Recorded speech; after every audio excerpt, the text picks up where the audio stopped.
হ্যাঁ, উচ্চ ঝুঁকিতে আছে আমাদের অটিজম শিশুরা।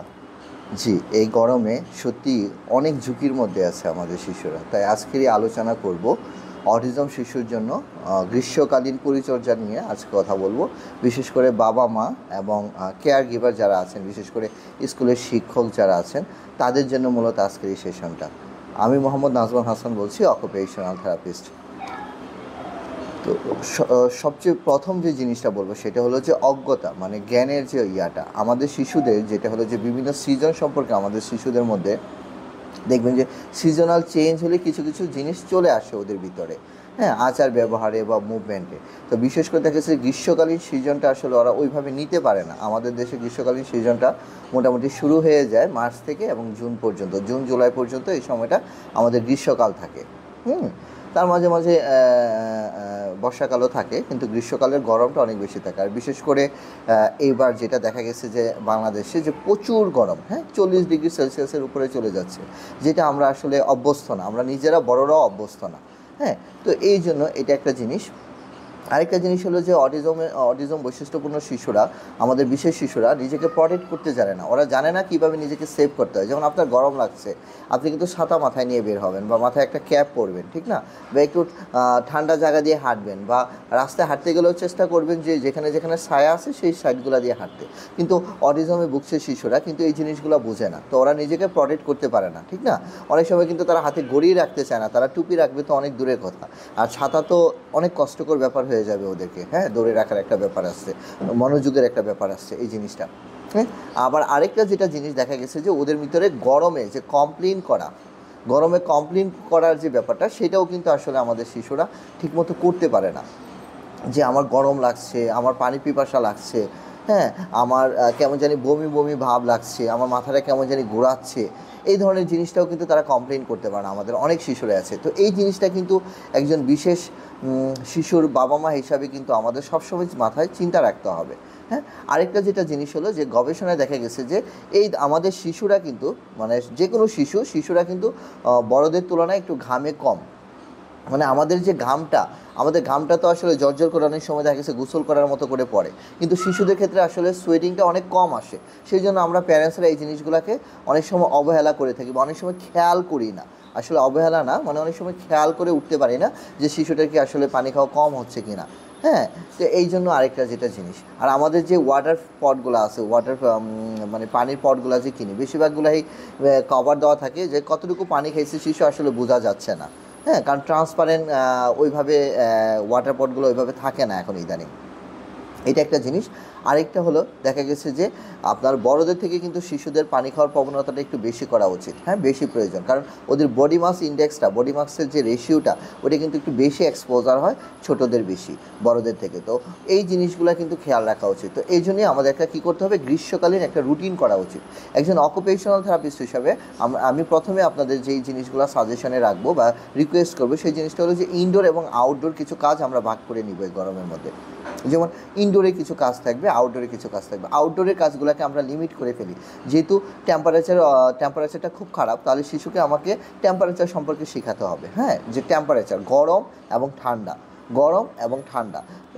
সবার বাসায় থার্মোমিটার আছে, থার্মোমিটার দিয়েও কিন্তু আমরা গরম পানি ঠান্ডা পানি চেক করে কিন্তু বেবিদের শেখাতে পারি। বা অনেক বাসায় কিন্তু এখন টেম্পারেচার মেশিন, এখন ডিজিটাল মেশিন থাকে, সেটা দিয়েও কিন্তু আপনারা বোঝাতে পারেন। সর্বোপরি যেটা হলো যে, এবং মোবাইলে বিভিন্ন অ্যাপস আছে, চাইলে সেটাও দিয়েও বোঝাতে পারেন যে বাইরে গরমটা কেমন, এবং এত গরম হলে তুমি বাইরে বের হতে পারবে না, ঠিক না? সেটা যেটা হলো যে 25 থেকে 30 ডিগ্রি সেলসিয়াসটা আমাদের শিশুদের জন্য সেফ। আউটডোর অ্যাক্টিভিটিসের জন্য 32, 33 কোনো সমস্যা নেই। আউটডোর অ্যাক্টিভিটিসের জন্য খুবই পারফেক্ট ইনভারনমেন্ট। নর্মালি আমাদের বাচ্চাদের বডিতে 35 থেকে 37 ডিগ্রি সেলসিয়াস পর্যন্ত একটা টেম্পারেচার থাকে। তো এর উপরে যখন চলে যায়, 35-এর উপরে যখন ক্রস করে ফেলে, তখন কিন্তু সে আউটডোর অ্যাক্টিভিটিসটা তার জন্য সেফ না। সেটা একটু খেয়াল করতে হবে। হ্যাঁ, অনেকেই কিন্তু সাইকেলিং, স্কেটিং আমাদের শিশুরা করছে, বা আউটডোরে সুইমিং করা, এই কাজগুলো আপাতত এই সামার সিজনে বন্ধ রাখতে হবে। একদমই সাইকেলিং করা যাবে না, কারণ প্রচুর সুইডিং হবে, প্রচুর ডিহাইড্রেশন হওয়ার সম্ভাবনা থাকবে। একদমই সাইকেল করা যাবে না। আউটডোরে স্কেটিং অ্যাক্টিভিটিস, আউটডোরে ঘোরাঘুরিটা যতটুকু সম্ভব, হ্যাঁ, দুপুরবেলা বিকালবেলা যতটুকু সম্ভব কমায় ফেলতে হবে। যদি আপনার মনে হয় যে ওর আসলে ভিটামিন ডি ডেফিসিয়েন্সি আছে, সেক্ষেত্রে কিন্তু আপনি চাইলে যে ফজরের নামাজের থেকে কিন্তু সকাল 8টা পর্যন্ত এই সময়টা কিন্তু আপনি চাইলে আপনার বাচ্চাকে নিয়ে বাইরে বের হয়ে আপনি ঘোরাঘুরি করে চলে আসতে পারেন, ঘোরাঘুরি করতে পারেন, তাকে নিয়ে হাঁটতে ওয়াকিংয়ে বের হতে পারেন, জগিংয়ে বের হতে পারেন। এটা কিন্তু সেফ, এটা আপনি করতে পারেন, কোনো সমস্যা নেই, কারণ ওই সময়ের এনভায়রনমেন্টটা আসলেও ভালো থাকে। হ্যাঁ, সুইমিংটা আপনারা ইনডোর হলে করতে পারেন, আউটডোরে দয়া করে করবেন না। সুইমিংয়ে ইনডোর আপনারা অবশ্যই সুইমিং করতে পারেন, কোনো সমস্যা নেই সুইমিং। হ্যাঁ, এটা আপনারা করতে পারেন। হ্যাঁ, শপিংটা বের না হওয়াই ভালো। হ্যাঁ, রেস্টুরেন্টের বাইরে বের না হয় ভালো। জাঙ্ক ফুডগুলো একটু অ্যাভয়েড করা উচিত শিশুদের জন্য, কারণ জাঙ্ক ফুডগুলোতে প্রচুর পরিমাণে আপনার ফ্যাট থাকে, যেটা ওদের এনার্জি লেভেলকে আরও বাড়ায় দেয়, বাচ্চা হাইপার অ্যাক্টিভ হওয়ার সম্ভাবনাটা অনেক বেশি থাকে। তো সেই জন্য আউটডোর অ্যাক্টিভিটিসগুলো আপনারা যতটুকু সম্ভব লিমিট করতে হবে। এবার আসলে ইনডোরের জন্য আমরা কী কী ধরনের কাজ করব। ইনডোরের জন্য প্রথমে যেটা করতে হবে, একটা রুটিন তৈরি করতে হবে, কারণ যেহেতু এটা একটা নতুন জিনিস, ও আসলে অভ্যস্ত না, ও বাইরে বের হয়ে অভ্যস্ত, ও বাইরে সাইকেল চালাতে অভ্যস্ত, বাইরে শপিংয়ে অভ্যস্ত। এইভাবেই দিনে দিনে আমরা শিশুটাকে অভ্যস্ত করে ফেলছি। তো দয়া করে হুট করে যদি আপনি বলে দেন যে আমরা এখন থেকে আর বাইরে যাব না, বাইরে গরম, সে কিন্তু এটা মানবে না। তাহলে কী করতে হবে, একটা ডেইলি রুটিন করতে হবে, তার জন্য ডেইলি রুটিন করতে হবে। হ্যাঁ, সোশ্যাল স্টোরির মাধ্যমে, সোশ্যাল স্টোরিটা খুব ইম্পর্টেন্ট জিনিস। আরেকটা টার্ম সোশ্যাল স্টোরিটা কী আবার, সোশ্যাল স্টোরিটা হলো ছোট গল্প, মানে ওকে গরমের একটা গল্প, যে এখন গ্রীষ্মকাল, হ্যাঁ, বাংলাদেশে মার্চ থেকে জুন পর্যন্ত গ্রীষ্মকাল, এই সময়টাকে আমরা গ্রীষ্মকাল বলি। গ্রীষ্মকালে বাইরে অনেক গরম থাকে, যখন গরম থাকে, গরমে বের হলে আমাদের পানি পিপাসা লাগে, আমাদের মাথা গরম হয়ে যায়, আমাদের শরীরে ফুসকা পড়ে যায়, বিভিন্ন ধরনের জিনিস ওকে বোঝাবো, এবং চাইলে ছোটো ছোটো ইউটিউবে বিভিন্ন ধরনের ভিডিও দেখাবো, এবং মানুষ যে অসুস্থ হয়ে যায় বাইরে বের হলে, সেই জিনিসটা তার রিয়ালাইজেশনে আস্তে আস্তে নিয়ে আসতে হবে। যতটুকু সম্ভব আসলে আমাদের চেষ্টা করতে হবে বাচ্চাটাকে সোশ্যাল স্টোরির মাধ্যমে, ছবির মাধ্যমে, ভিডিওর মাধ্যমে, যেহেতু আমাদের অটিজম শিশুরা যেহেতু ভিজুয়াল লার্নার, তো এই জন্য ভিজুয়াল পিকচার বা ভিডিওগুলো বাচ্চাদের জন্য খুব ভালো এনকারেজিং হতে পারে সোশ্যাল স্টোরি। তাহলে একটা রুটিন তৈরি করে ফেলবো, রুটিনের মধ্যে সকালে ঘুম থেকে উঠে তারপরে কী ধরনের কাজ করবে, বেশিরভাগই চেষ্টা করবো ইনডোরে বিভিন্ন কাজ করার জন্য। তাহলে চলুন ইনডোরে কী কী কাজ করা যায় জেনে নিই। প্রথমে আসছেন life skill training. Life skill ট্রেনিংয়ের মধ্যে সবচেয়ে ভালো কাজ হলো, আপনি তো তাকে অ্যাঙ্গেজ রাখতে হবে বাসায় তো আর বসায় রাখা যাবে না। আপনি তাকে দিয়ে আপনি ও বাসাটা ক্লিনিং করতে পারেন। চলো আমরা আজকে বাসাটা ক্লিনিং করব, আপনি মপ করতে পারেন, ক্লিনিং করতে পারেন। হ্যাঁ, ঘর গোছানোর কাজটা করতে পারেন, জামা কাপড় গোছানো, চলো তোমার জামাগুলো ভাঁজ করি, তোমার জামাটা ড্রয়ারে রাখো। ওকে দিয়ে শিখালেন যে প্যান্টটা কোথায় রাখতে হবে, শার্টটা কোথায় রাখতে হবে, কোনটা বাবার জামা, কোনটা আপুর জামা, বা কোনটা ভাইয়ের জামা, এগুলো পার্থক্য করা শিখালেন। এর মাধ্যমে কিন্তু বাচ্চার কগনিটিভ ডেভেলপমেন্ট এবং বাচ্চার লাইফ স্কিল ম্যানেজমেন্টটা অনেকটুকুই শিখে যাচ্ছে। বাচ্চার প্রবলেম সলভিং এবং বাচ্চা যে কমন ফলো করে একটা কাজ করতেছে, সেটাও কিন্তু হয়ে যাচ্ছে, ঠিক না? এটা করতে পারেন আপনারা। ওয়াশিং করতে পারেন, অনেক সময় ওকে দিয়ে বিভিন্ন ধরনের কাজ করাতে পারেন, ছোটোখাটো কাজগুলো করতে পারেন। এই ধরনের কাজগুলো কিন্তু আপনারা করতে পারেন। ক্লিনিংয়ের কাজটা করতে পারেন, ডিশ ওয়াশ ক্লিনিংয়ের কাজটা করতে পারেন আপনারা চাইলে শিশুদের এঙ্গেজ করার জন্য। এই জিনিসগুলো আপনারা করবেন। দ্বিতীয় যে জিনিসটা হলো, সেটা আপনারা যেটা করতে পারেন, art and craft activities, DIY, do it yourself. তো এটা কেন করবেন? এইটার মাধ্যমে বাচ্চার ক্রিয়েটিভিটি ডেভেলপমেন্টের জন্য আর্ট অ্যান্ড ক্রাফট অ্যাক্টিভিটিসের কোনো বিকল্প নেই। এটা অনেক সুন্দর একটা কাজ। আপনারা চাইলে বিভিন্ন ধরনের প্লাস্টিক বোতল বা বিভিন্ন বিস্কিটের প্যাকেট, হ্যাঁ, বিভিন্ন ধরনের কিছু কিন্তু আমাদের বাসায় অরহ পড়ে থাকে, এগুলো আমরা ফেলে দিই। এগুলো দিয়ে চাইলে আপনারা কিন্তু পেপার বেসড টেকনোলজি, এগুলো দিয়ে কিন্তু বিভিন্ন ধরনের খেলনা বানানো যায়। সাপোজ একটা বোতল, হ্যাঁ, কয়েকটা বোতল আসছে, বোতলটাকে আপনি মাঝখান দিয়ে কেটে দিলেন, হ্যাঁ, কেটে দিয়ে এই যে নিচের যে পার্টটা গর্ত থাকলো, এই 3-4টা বোতল এক জায়গায় করে আপনি র্যাপিং করে দিলেন স্কচ টেপ দিয়ে, তাহলে এটার ভিতর গর্ত হয়ে গেল। এবার আপনি কিছু পম বা কিছু ছোট খেলনা আপনি কালার সাজালেন, লাল নীল হলুদ সবুজ আপনি কালার নিলেন, নিয়ে ওই বোতলের মধ্যে আপনি কী করলেন, একটা বোতলকে লাল স্কচ টেপ দিয়ে র্যাপিং করে দিলেন, একটাকে সবুজ স্কচ টেপ, একটাকে নীল, একটাকে হলুদ স্কচ টেপ, এবং সে অনুযায়ী কালার আপনি রাখলেন, এবং বাচ্চাটাকে বললেন যে তুমি একটা হলুদ খেলনা নিয়ে হলুদ বোতলের মধ্যে রাখো, হলুদ কালারের যে স্কচ টেপটা দিচ্ছেন মার্ক করা। হ্যাঁ, এইভাবে কিন্তু সবুজ, লাল, নীল, হলুদ, এভাবে কিন্তু সে কী হচ্ছে, কালারটা শিখে যাচ্ছে। আপনাকে দামি কোনো খেলনা কিনতে হচ্ছে না, কত সুন্দর। তারপরে যে বাকি অংশটা আপনি র্যাপিং করে ফেলে নিচে যদি পারেন একটা মোটা একটা ককশিটের মধ্যে এটা বসায় নিলেন। ককশিট তো বুঝে নিন, হ্যাঁ, ফোমের যে ককশিটগুলো, হ্যাঁ, অথবা শক্ত একটা কাগজের মধ্যে বসায় নিয়ে র্যাপিং করে স্কচ টেপ মেরে দিলেন এবং ওকে দিয়ে মুখাটা খোলা, ওপেন অ্যান্ড ক্লোজ। এই যে ম্যানিপুলেশন মুভমেন্ট, হাতের ম্যানিপুলেশন মুভমেন্টটা খুব ইম্পর্টেন্ট। কলম দিয়ে লেখার জন্য ইম্পর্টেন্ট, আপনার বাচ্চা যখন ভাত খাবে তখনও কিন্তু অনেক ইম্পর্টেন্ট, কারণ এই ম্যানিপুলেশন স্কিলটা না আসলে কিন্তু শিশু ভাত খাওয়া শিখতে পারবে না, ঠিক না?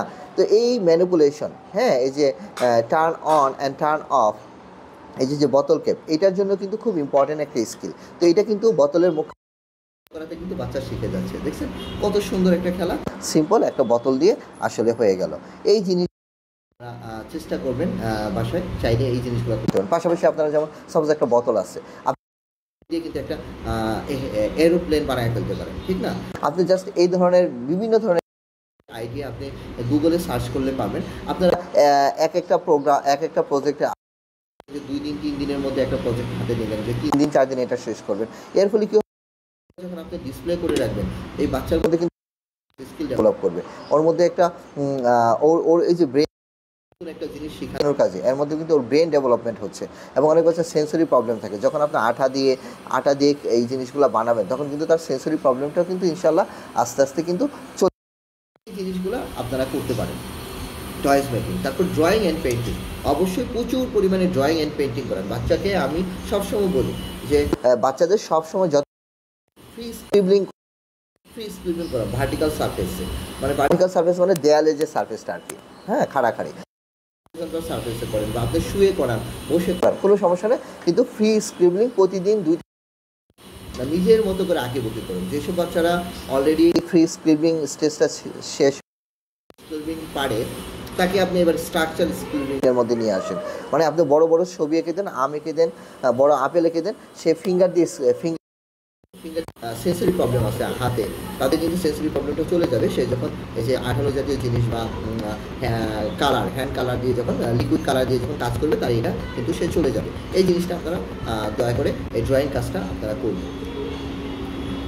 4 নম্বরের যে জিনিসটা হলো সেটা হলো যে ওয়াটার প্লে করতে পারেন। হ্যাঁ, গোসলের সময় অবশ্যই বাচ্চাকে বাথটাবে নিয়ে যাবেন, বা ছোট একটা বল দিয়ে দিলেন, বা ছোট একটা বাথটাব পাওয়া যায় কাস্টমাইজ বাথটাবগুলো, বাথরুমের মধ্যে দিয়ে দিলেন, আপনি সেখানে লিকুইড সাবান দিয়ে দিলেন, তাকে কিছুক্ষণ খেলতে দিলেন।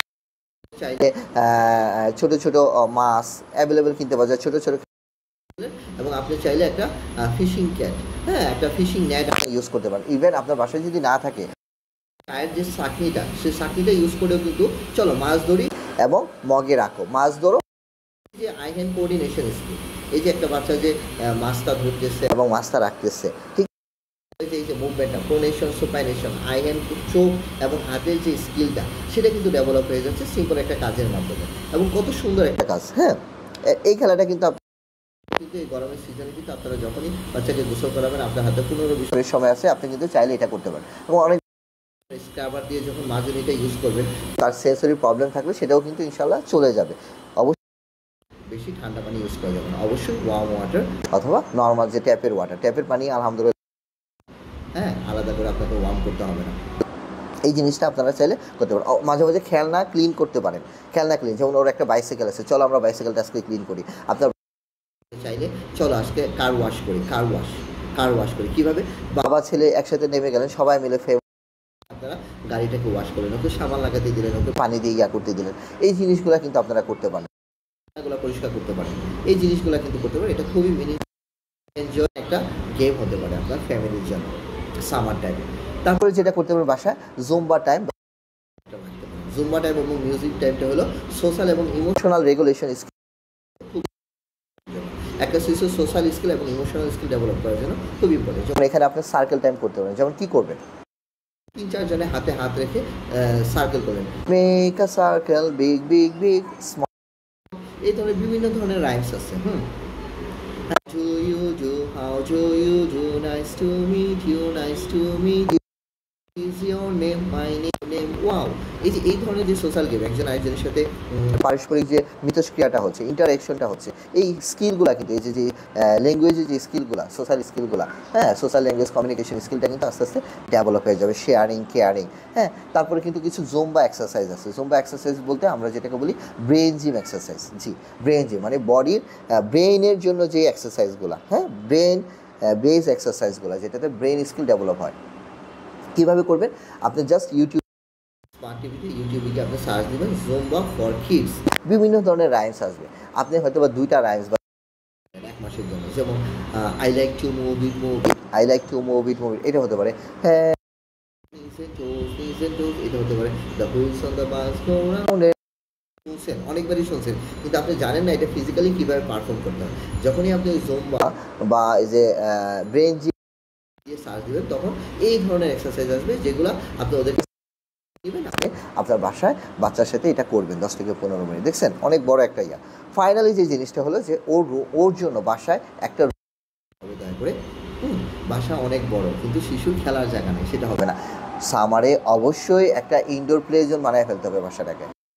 তো আমরা ঢাকায় যারা থাকি বা যারা এই ধরনের ইট বালির ঘরের মধ্যে যারা বন্দি, যতটুকু সম্ভব, হ্যাঁ, রাত্রেবেলায় অথবা ভোরবেলা যতটুকু সম্ভব কিছু খেলনা অবশ্যই অ্যারেঞ্জ করতে হবে, এবং বাসার একটা রুম যতটুকু সম্ভব খালি রাখতে হবে বাচ্চার থেরাপির জন্য। কারণ প্রচুর হাইপার অ্যাক্টিভ বেড়ে যাবে এই সময়। সে যদি, যেহেতু সে এক্সপোজার করতে পারতেছে না, বাইরে যেতে পারতেছে না, সাইকেল চালাতে পারতেছে না, সুইমিংয়ে যেতে পারতেছে না, আপনি শপিংয়ে নিয়ে যেতে পারতেছেন না, বাসার মধ্যে সারাক্ষণ বন্দি করে রাখছেন, প্রচুর হাইপার অ্যাক্টিভ হয়ে যাবে, ঠিক না? হ্যাঁ, তো ওকে এনার্জি বার্ন করার জন্য, ওর অ্যাটেনশন ডেভেলপ করার জন্য, ওর থেরাপিটা যেন বাধাপ্রাপ্ত না হয়, অবশ্যই কিছু ইনস্ট্রুমেন্ট রাখতে হবে। কমন কিছু ইনস্ট্রুমেন্ট আপনারা বাসায় রাখবেন, সেটা হলো জিম বল। জিম বল খুবই ইম্পর্টেন্ট একটা থেরাপি করবে। ট্রাম্পোলিন একটা অল্টারনেটিভ হতে পারে, ট্রাম্পোলিন, সুইং, দোলনা হতে পারে, এই জিনিসগুলো কিন্তু, এবং সেন্সরি বক্স হতে পারে, একটা বড় একটা বক্স, ওই যে বিভিন্ন প্লাস্টিকের যে বক্সগুলো পাওয়া যায়, এই বক্সগুলোর মধ্যে আপনি বিভিন্ন হতে পারে, চাল ডাল হতে পারে, বা যে ম্যাকারো পাস্তাগুলো হতে পারে শুকনা, একসাথে রেখে দিলেন, ও কিছুক্ষণ হাত ওইগুলোকে টাচ করলো, ধরলো, হ্যাঁ, ট্যাকটাইল স্টিমুলেশন নিল, এটাও হতে পারে। অনেক ব্লকস রাখতে পারেন, প্লেডো এবং স্লাইম বানাতে পারেন বাসায়, স্লাইম। হোমমেড প্লেডোর উপর আমার একটা ভিডিও আছে, দেখে নেবেন আপনারা। হোমমেড প্লেডো বাসায় বানিয়ে নিতে পারেন, এগুলো দিয়ে কিন্তু বাচ্চার সাথে আপনারা। তাহলে এই হলো আসলে আমার বাচ্চার আপনার সামার সেইভাবে মেনটেন করবে, এবং প্রচুর পরিমাণে ফ্লুইড ইনটেক করতে হবে। বাচ্চারা কিন্তু ফ্লুইড ইনটেক করাটা বোঝে না।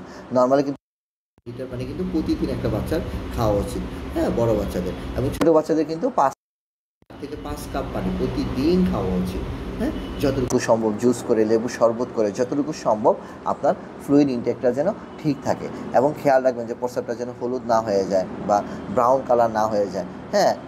ওর টেম্পারেচারটা সবসময় একটু খেয়াল রাখবেন যে গাটা যে গরম লাগতেছে কিনা, বা কীভাবে বুঝবেন আসলে, কীভাবে বুঝবেন, কিছু তো সাইন আছে আসলে, কিছু সাইন থাকবে না ডিহাইড্রেশনটা তো একটা ওয়াটার লস হওয়ার প্রক্রিয়া, যে শরীরের ওয়াটারটা আস্তে আস্তে নেমে যাচ্ছে, ঠিক না? এই ধরনের শিশুদের ডিহাইড্রেশনের পাশাপাশি যেটা হয় হাইপোহাইড্রেশনটা হলো ডিহাইড্রেশনের ফলে যে রেজাল্টটা, হ্যাঁ, ডিহাইড্রেশনটা কিন্তু বোঝা যায় না শিশুদের, এটা হলো একটা বড় সমস্যা। হাইপোহাইড্রেশন হলেই কিন্তু তাকে হসপিটালে নিয়ে যেতে হয়। এই জন্য সবসময় খেয়াল রাখতে হবে মাইল্ড, মডারেট এবং সিভিয়ার যে ডিহাইড্রেশনগুলো, দরকার আপনাকে একটু স্টাডি করতে হবে, একটু পড়তে হবে, বুঝতে হবে, হ্যাঁ, যে দেখবেন যে ওর জিহ্বাটা শুকায় যাচ্ছে কিনা, গলাটা শুকায় গেছে কিনা, ঠোঁটগুলা শুকায় গেছে কিনা, এই ধরনের জিনিসগুলো, হ্যাঁ। তারপরে খেলাধুলা করতে চাচ্ছে না, সে কেমন যেন একটু ঝিমাচ্ছে, খেলাধুলা করতে চাচ্ছে না, এই ধরনের জিনিসগুলো, ঠিক না? প্রস্রাবের কথা তো বললামই, ঠিক না? তারপর হার্টবিটটা একটু খেয়াল করবেন যে হার্টবিটটা ঠিক আছে কিনা, হ্যাঁ, হার্টবিটটা ঠিক আছে কিনা, বমি আসতেছে কিনা, বা ডায়রিয়া, পায়খানাটা কি বেশি নরম হয়ে গেল কিনা, এই জিনিসগুলো খুব খেয়াল করতে হবে। ঘুমটা কি খুব বেশি ডিস্টার্ব হচ্ছে কিনা, এই জিনিসগুলো খেয়াল করতে হবে। কারণ বাচ্চারা কিন্তু প্রচুর দৌড়াদৌড়ি করে, বাসায় থাকলেও কিন্তু তারা শান্ত থাকে না, ঠিক না? সারাক্ষণ দৌড়াদৌড়ি করতেছে, হ্যাঁ, পানি খেতে চায় না। যতটুকু সম্ভব একটু জুস বানায়া, যেটা সে পছন্দ করে, অরেঞ্জ জুস হোক, ম্যাঙ্গো জুস হোক, ওয়াটারমেলন হোক, ফ্রুটসগুলো যতটুকু সম্ভব ছলে বলে কৌশলে, হ্যাঁ, দরকার হলে আইসক্রিমটা নিয়ে, মানে আপনি হোমমেড আইসক্রিম বানিয়ে নিলেন, হোমমেড আইসক্রিমটা দরকার হলে ওভেনে একটু গরম করে, একদম ঠান্ডা তো দিবেনই না, আইসের মতো করে একটু গরম করে দিবেন। আমি কিন্তু এটা আমার বাচ্চাদের ক্ষেত্রে এটা প্র্যাকটিস করি, কারণ যেহেতু তারা পানি খেতে চাচ্ছে না। এখন করবোটা কি, তাকে তো সার্ভাইভ করতে হবে, বাঁচাইতে হবে, তো সরাসরি তো আবার আইসক্রিমটা দেওয়া যাবে না, আইসক্রিমটা দিলে তো তার ঠান্ডা লেগে যাবে। সেক্ষেত্রে আপনি যেতে পারেন লিকুইড আইসক্রিমটা, যে আইসক্রিম জুস নাম দিলেন আপনি, আইসক্রিম জুস, হ্যাঁ, কাপের মধ্যে দিয়ে আইসক্রিমটা কী করলেন, ওভেনের মধ্যে দিয়ে দিলেন, 30 সেকেন্ড 1 মিনিট দিয়ে দিলেন, আপনি দেখবেন যে জুসের মতো হয়ে গেছে, লিকুইড হয়ে গেছে। তখন বাচ্চাটা চামচ দিয়ে খাবে, মানে এটা হালকা একটু ঠান্ডা, তো ওইটা ওর ঠান্ডার সমস্যা হবে না। পাশাপাশি সে প্রচুর পরিমাণে এখান থেকে ওয়াটার ইনটেকটা, যেটা লেবু দিয়ে আইসক্রিম বানাতে পারেন, ওয়াটারমেলন দিয়ে আইসক্রিম বানাতে পারেন, পাইনাপেল দিয়ে বানাতে পারেন, আপনি আপনার মতো করে আপনি এই টেকনিকগুলো বাসায় ইউজ করতে পারেন।